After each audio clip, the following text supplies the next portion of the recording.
অবশেষে সাংবাদিক ইলিয়াস হোসেনের ইউটিউব চ্যানেলে প্রকাশ্যে আসেন মেজর ডালিম। রোববার ৫ জানুয়ারি রাত ৯টার দিকে ইলিয়াসের নিজের ইউটিউব চ্যানেলে প্রচারিত টকশোটি মুহূর্তেই ভাইরাল হয়। ইউটিউবের ইতিহাসের সকল রেকর্ড ভেঙে একসাথে প্রায় ৭.৫ লাখের উপর দর্শক টকশোটি দেখেন। নিউ ইয়র্কের মার্কস হোম কেয়ার এখন মিশিগানে।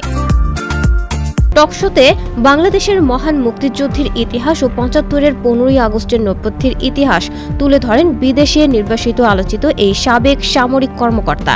লাইভে এসে মেজর ডালিম বলেন, মুজিব মারা যায়নি, একটি সেনা অভ্যুত্থানে নিহত হয়েছে। বাকশাল বিদায়ের পরে কোটি কোটি মানুষ রাস্তায় নেমে এসে শুকরিয়া আদায় করেছেন।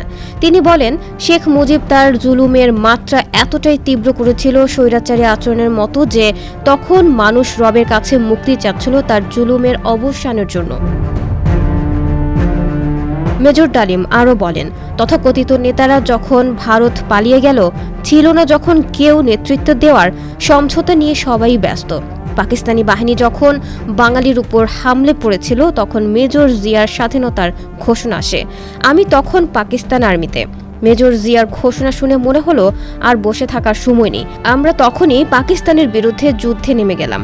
উল্লেখ্য, ১৯৭৫ সালের ১৫ই আগস্ট বাংলাদেশের তৎকালীন রাষ্ট্রপতি শেখ মুজিবুর রহমানকে সপরিবারে হত্যার সাথে মেজর ডালিম জড়িত ছিলেন।